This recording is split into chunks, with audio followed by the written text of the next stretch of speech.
All right, so here's the assignment from yesterday, territorial rights. And here are the questions. Okay.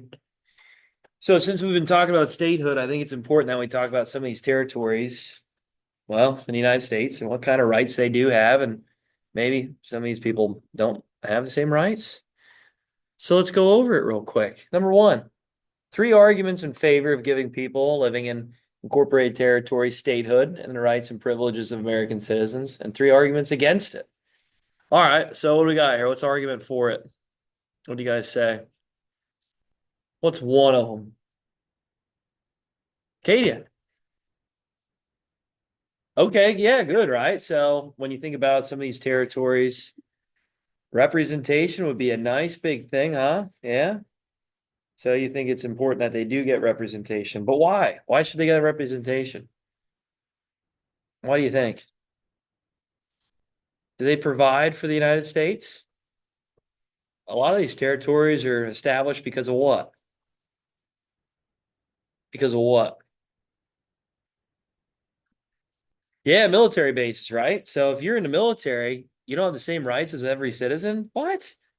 Does that make any sense? Yeah, right. So that's important. That's something again that you guys can. I'm hoping everybody wrote down. All right, what's another one? What's another argument for people in territories having the same privileges, rights as people in states? What do you think, Olivia? All right, so voting rights. So it kind of goes along those same lines. It's like, hey, representation, like Katie was saying. If you serve in the military, come on now, right? You should get some sort of vote representation.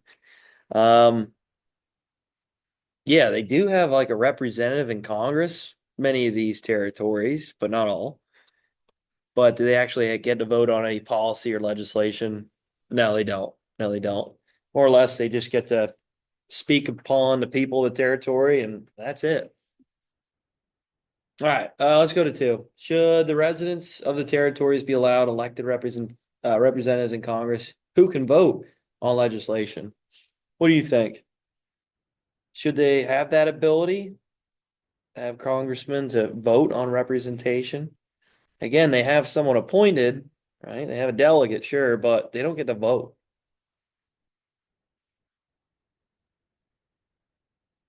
What do you think? Azara? What do you think? Yeah, we already went over that.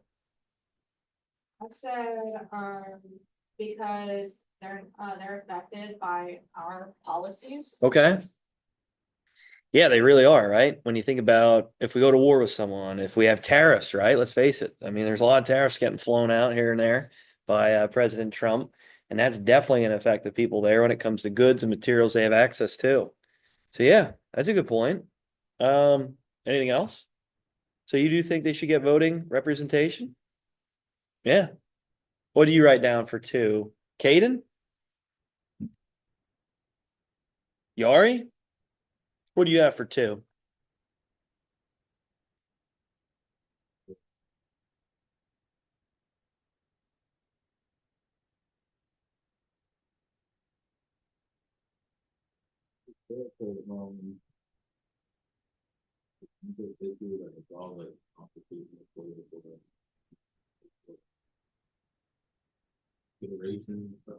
Okay, all right, yeah. So these people, when it comes to we talked about a lot, but serving the military, I mean, that's a big, big responsibility and protection for all of us here in the United States. So why wouldn't they, right?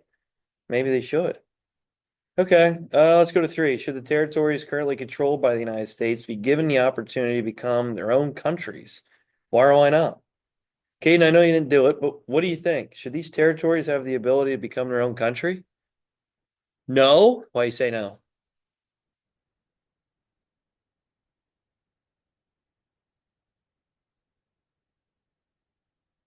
All right, so you're jumping ship here. You don't know.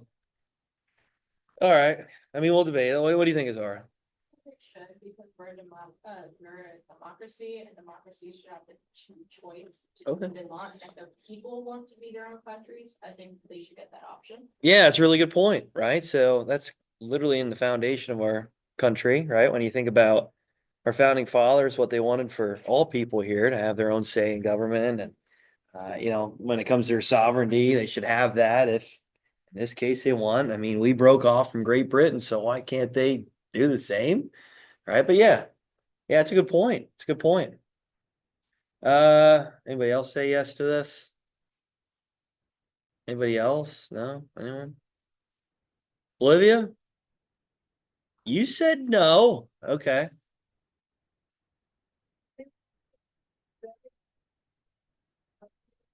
Like start with for everything on people. Um, like they're the territory of the United States, like they have Yeah. All right, that's a good point. Yeah. And let's face it, a lot of these territories are very, very close to, out in the Pacific especially, very close to aggressive nations like China right now. And China could easily look at those countries and say, yep, you're mine now. And that's alarming because now, guess what? They're closer to us to attack us, our mainland. So, yeah, that's threatening, right? It's scary. And if they are their own sovereign nation, they might be an ally, let's say, the United States, but there goes our military, right? The strongest the world's ever seen. So that makes them more susceptible, I think, to other enemies. And obviously that's a problem. So yeah, I mean, I like that. It's good. Yari, what do you have? Good. Yeah, because the United States should be given the opportunity to defend the specific circumstance that we care for. Okay, yeah. So when you think about some other nations, maybe or other territories here, right? Like Puerto Rico, maybe that because they're in the Caribbean. Cuba's right there. I mean, I guess we're not really threatened too much by them, but I mean, obviously the Cuban Missile Crisis back in the day, if you get Puerto Rico to jump in on there, then who knows?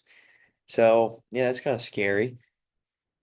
But yeah, I think that's kind of up in the air. Katie, what do you have?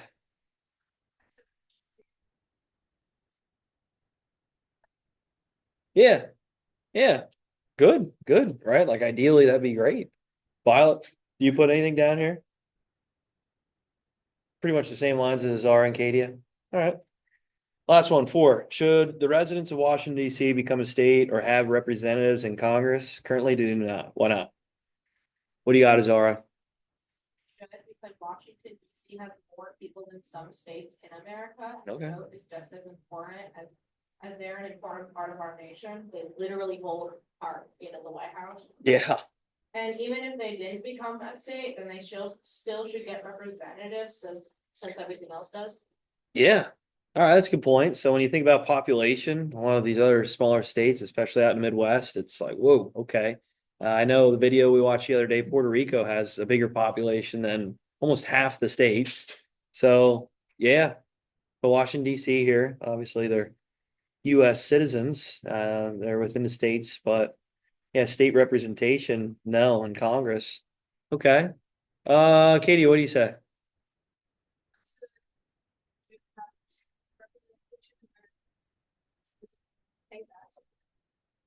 Okay. Yeah. Violet.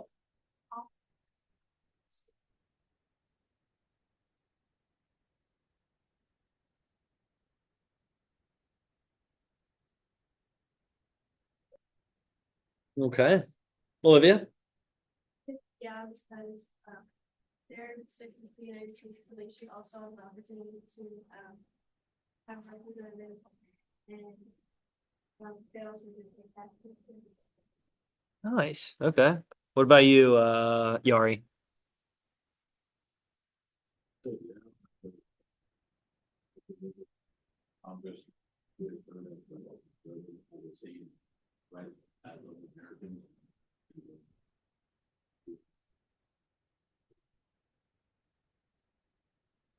Yeah. Good. All right. So this is one of those weird subjects. I mean, a lot of times this gets brought up about Washington, D.C. and Puerto Rico, especially about becoming states.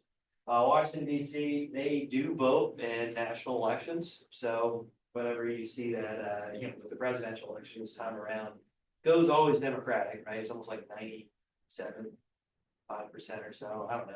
But it's a majority, Democratic. So a lot of people are pushing against it, especially if you're Republican, right? Because they're like, hey, this doesn't, this is gonna skew things for the Senate, the House. And in a way that would be against the Republican Party. That's why a lot of people are saying no to it. And another big reason for it is because it was never designed to be a state, right?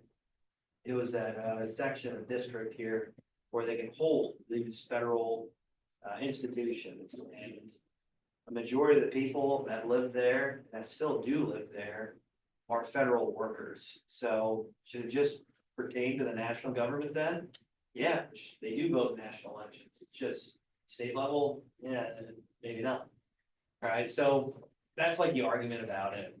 Okay, and I don't know, I don't see it ever becoming a state, but we'll see. Founding fathers never designed it to be a state. Does that make sense? That's why they literally created that little area between Maryland and Virginia for the nation's capital. All right, any questions? You guys good? All right, so when it comes to territorial rights, it is a weird subject, isn't it? I mean, poor American Samoa, right? They're not even US citizens. The other territories are. All right, and I think that one's messed up. I think that one, they could at least make them American citizens for sure. All right, okay, so let's move on here. I got a few terms for you today.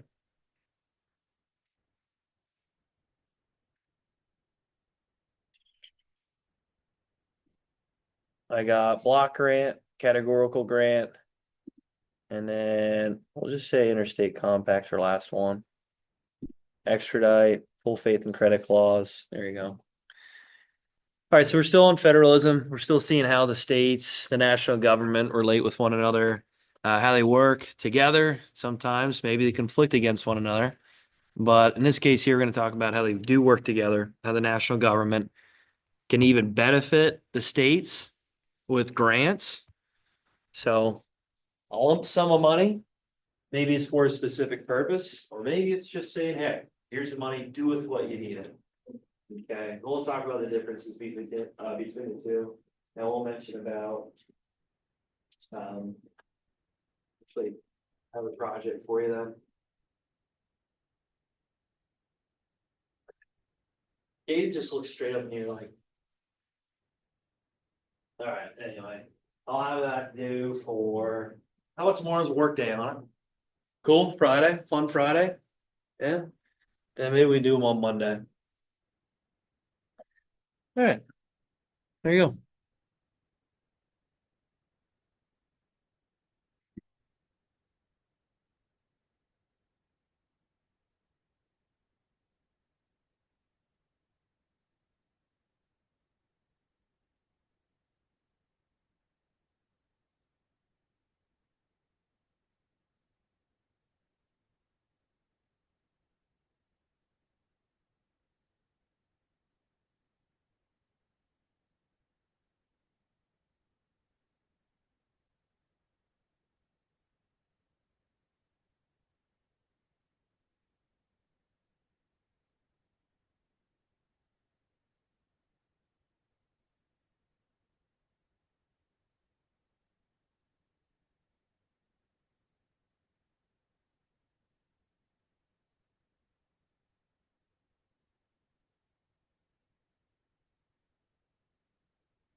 You guys need another minute? All right, you need another minute.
All right, okay. So we finish off talking about the state admission process and then territorial rights, which I think it was interesting to hear about that. And just how some other states maybe didn't go through this process when they joined the union. And how some territories, well, law obviously don't have the same rights as US citizens. Which there's an argument for both sides, right? And that's what we just talked about. Okay, so today we're gonna talk about how the national government can help aid states. Right, so state aid to the national government, when you think about how the states help the national government, one of the biggest ways they do is conducting and funding national elections. So each state does its own, well, process, has its own ways to go about distributing means of polling, right? So when it comes to voting in national elections for the president of the United States, each state does does things a little bit different. Right, and I know we talked a little bit about this already, like how states can process and have this information within a moment's notice, right? So I think we mentioned about how Florida had all their results in, which they have a big population of of the country within their state. They had it all done within like 2 hours, right? 2 hours.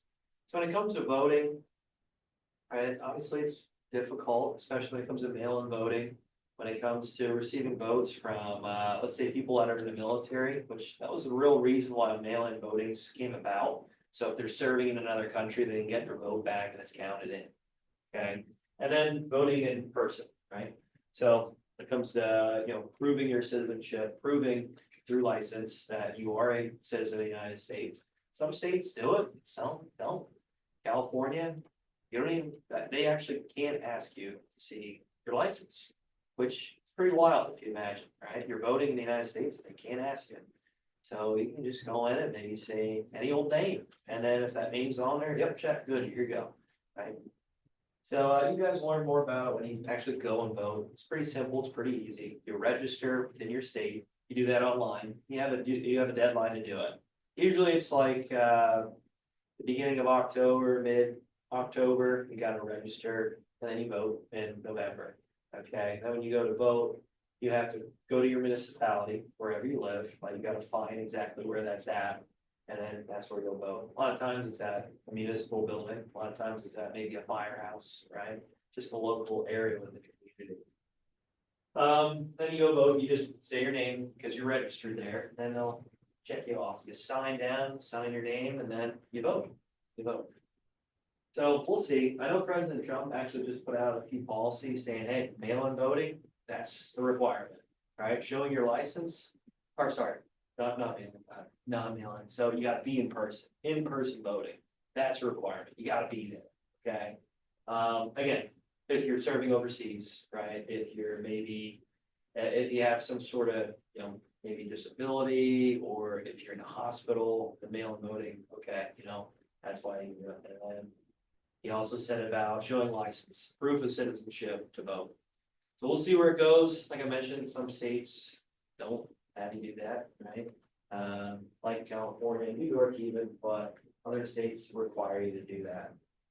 So Florida, like I said, you can get it done in like 2 hours, and then you have California, which takes like 2 weeks, 3 weeks. It's like, we can't wait that long. Are you kidding me? Right? We should know this like right here, right now. So there's a whole process into it. A lot of people complaining, right? And say how the states need to pick it up a little bit. Some of them, not all. But they're the ones that conduct and fund national elections. All right, granting citizenship to foreigners. So as they, let's say, immigrant, immigrate to the United States, depending on what state they go to, right? That's licensing. That's how they'll be, let's say, reported in the population. Right, local police aid and catching and detaining those who commit federal crimes. So we all know that state, local police help with that. So if there's ever a reason why, let's say the FBI is looking for someone, right? The state and local police forces will do everything they can to help and assist that, right? So maybe it's a search warrant, right? Maybe it's trying to, let's say, chase a criminal that's going through state to state lines. All state governments will help, right? Their police forces will help.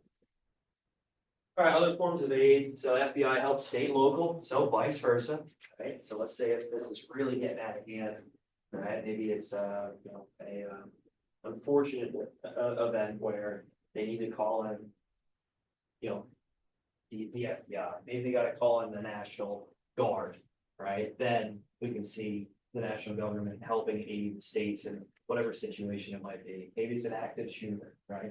A lot of those situations, you'll see the national government, the FBI step in. Right, Army and Air Force train National Guard units, so I'm sure you guys know National Guard units around where go to help train and keep up to date with their requirements, physical requirements, cognitive requirements, right? The states help with that and allow for these organizations, these units to help train our citizens.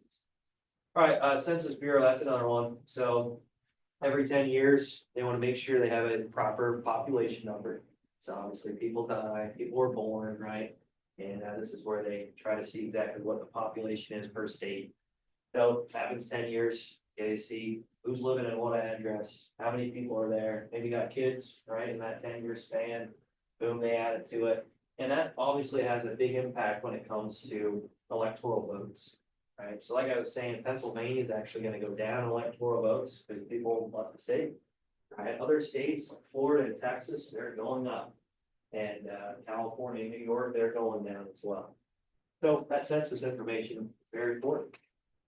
All right, cooperative federalism. So like I was mentioning with the terms, okay, you got categorical grants.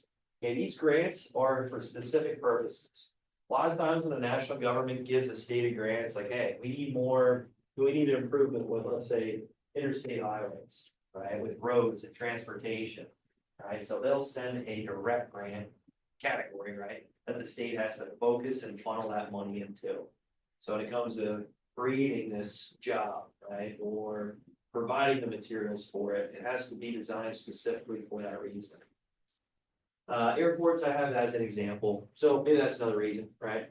So as the country, maybe through the times of the 1950s, the 1940s, as it's developing over time, the national government say, hey, we need to increase the airports transportation, right, around the country.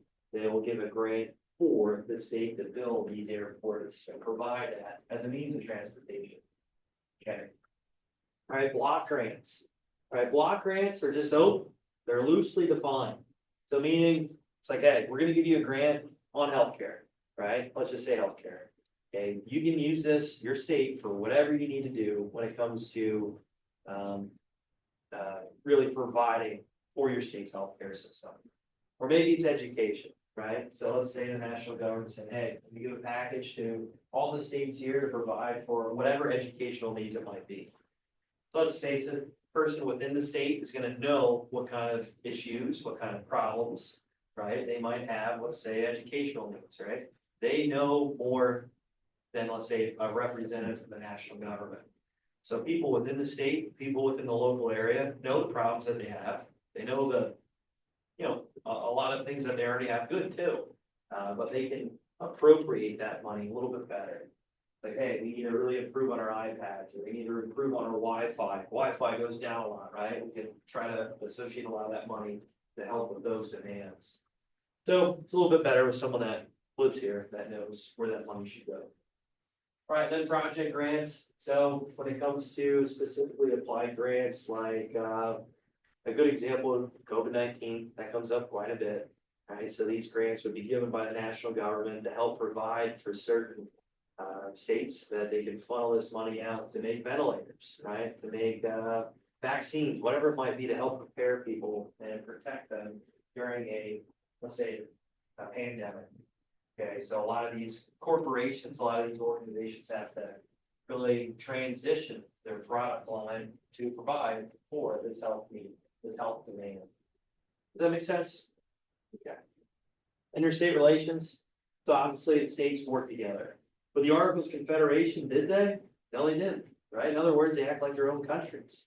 But with interstate relations, interstate compacts, and full faith and credit clause and extradition, the states work hand in hand with one another to provide the safety and assurance for all states. So real quick, when it comes to interstate compacts, okay, this is for states that means a trade, that there won't be any tariffs between state lines, right? That there won't be any issues or economic harm to certain states based off of trade. So that these materials, these products, these goods can flow without any, let's say, ill will towards one another. Now, let's face it, the states have issues with one another. Yeah, they do, right? A lot of people say Florida versus California all the time. And it's not like they're gonna cut off any type of trade going in and out.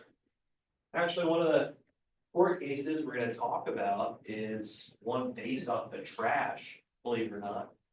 So New Jersey was trying to help provide a little bit better green environment, try to eliminate and try to actually stop some of the trash that was coming in from Philadelphia. So Philadelphia is a PA, we all know this, right? New Jersey is trying to protect its environment. So they said, hey, time out. We're gonna cut off the trash that's coming into our state from Pennsylvania, Philadelphia, because we wanted to protect our environment. Well, it came down to it, which you guys were reading more about it.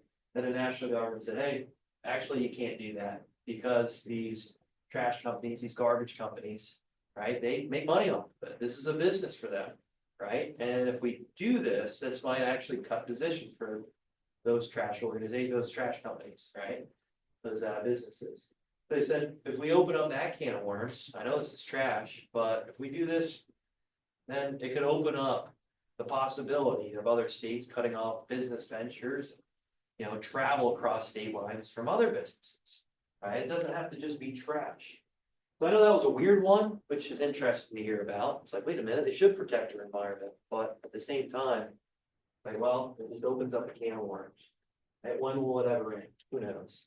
All right, extradition. This is how certain states, if let's say someone commits a crime, let's say Pennsylvania, they're like, yeah, I committed a crime in Pennsylvania. I'm just going to flee over here to Ohio. Right, I'm gonna get out of the state and then I'm protected, right? I didn't commit a crime in Ohio. No, right? So they will actually get this person, bring him back to Pennsylvania and put him through the court hearing. So it just means that the states have an agreement that if someone just goes across state borders, state line, that they still committed the crime in that said state, they're gonna bring them back, they're gonna extradite them back, okay? This happens a lot too with countries, okay? If someone, let's say, releases important information about the government, they flee to, let's say, another country, right? They can extradite these people, these criminals, right? And bring them back to the United States to receive their penalty, right? Some countries, though, let's face it, are they friendly to the United States? No, right? There's a lot of people, obviously, relation national interest to Russia, right? And they'll just go to Russia to seek asylum, and they'll protect them. They're like, you ain't getting them back, right? We're not gonna extradite him back to the United States to get punished, because he gives good top secret information, right? So, full faith and credit clause just means that, these states will respect certain licensing, okay, of other said states. So let's say you get married here in Pennsylvania, you move to Maryland, right? You still are married to your spouse, because, you know, it's not like it just goes away because you go across the border, right? It's not like it just goes away because you go to another state. Right, they respect the marriage licenses. Driver's license, another example, right? They respect your driver's license if you go to another state.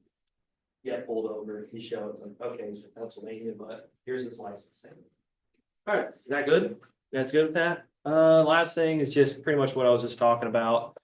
How, when it comes down to it, I know we're 50 states here, but doesn't matter the boundaries, we respect each other's laws, policies. Let's face it, it can't be too much difference because constitutions have to align with national constitution. So, yeah, there might be different policies, different laws, but for the most part, they align with one another. And they respect the property, the contracts, the licensing of all states. All right, you guys good? Okay, real quick. Oh, sorry. I'll put it back up for you. Yep, problem. I'm gonna publish this assignment. It's called a grant project. What you're gonna do should be fun. Tomorrow we can kind of take turns then. Going out of the room and taking pictures of certain things that we can maybe improve on here at the school. Real quick, I put an example too. You good? All right. I put an example in. It should be helpful. The previous student's project. Should be simple, like I said. All you're gonna do is just use a. Ooh, I should change that. How about we change it to like? It says 250,000. How about we change it to like 2.5 mil? Let's do that. Yes, let's do it. Do it. Let's jump it up a bit. I know it says 250,000, but let's move it up to 2.5 million. Honestly, when it comes to like a turf field or something, and you want to put a track around it, that 2.5 mil is going like that. So that's why I want to jump it up a bit. I think like 2 years ago, we just spent $900,000 on replacing like the wall has. Yeah. I think that was included with the wrestling. Right? Yeah, it was with Yeah. the wrestling, but still like that. Expensive. Yeah, they were. Or, I mean, you can't have kids just rolling around on the ground, get slammed down. All right, anyway, 2.5 mil. I'm gonna change it. I'm gonna put it in the description then. It already- But I want you to come up. Is it there? Yeah, it says, instead of a block grant of $250,000, you were given a block grant of 1.5 million. Oh, 1.5. All right, 1.5 then. All right, brainstorm 4 to 5 ideas. So I just want you to go around the school. It's like, hey, I think these desks could be a lot better, right? Maybe some of them are falling apart. Maybe they're not comfy. Just take a picture of it and say, hey, this is what we got. Here's what I want to do. And then you just research desks online of what you think would be better, right? And include it in your project. You want to do the football field. The football field, it's nice, great, yeah, grass field. It's actually better for injuries and all, to prevent injuries. If you want a turf field, take a picture of it and then just find one online that you think would be pretty cool, put it in. Stadium bleachers, let's face it, bleachers in the gym, that could be improved, right? Some of the whole gym, I think, could be modernized, but yeah, I'm gonna do 2.5 mil. I think it'd be a lot. Yeah, parking lot, maybe the parking lot can get a little bit more of an increase here. Maybe we can take out that grass strip out front and extend the parking lot. Because during football games and stuff, people are parked way up here, even in town, because it gets that full. So that would be good. We have to include the prices of how much it would cost. Yeah, just estimate, right? Don't kill yourself looking for how much it would be, but just be like, okay, estimating what this would be. Yeah, that'd be good. You guys can work with someone if you want. Is that your question, Kate? No, I was gonna say, like, I'm already getting a good parking lot from, the purchase that we got from over there. I think it's down the line, like an idea maybe. So I know they want to put a baseball field down there. But try to like exclude that because that's kind of in the works, But if you do want to do a baseball field, you can talk about how you want to put it down, maybe by the football field now, that'd be fine.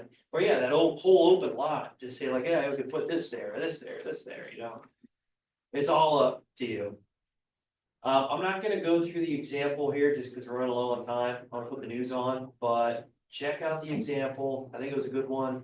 And that's what I'm looking for. And again, you can work with partners. Should we maybe Canva to add our pictures and all that? Sure, yeah. Or Google Slides, whatever you want to use. Yeah.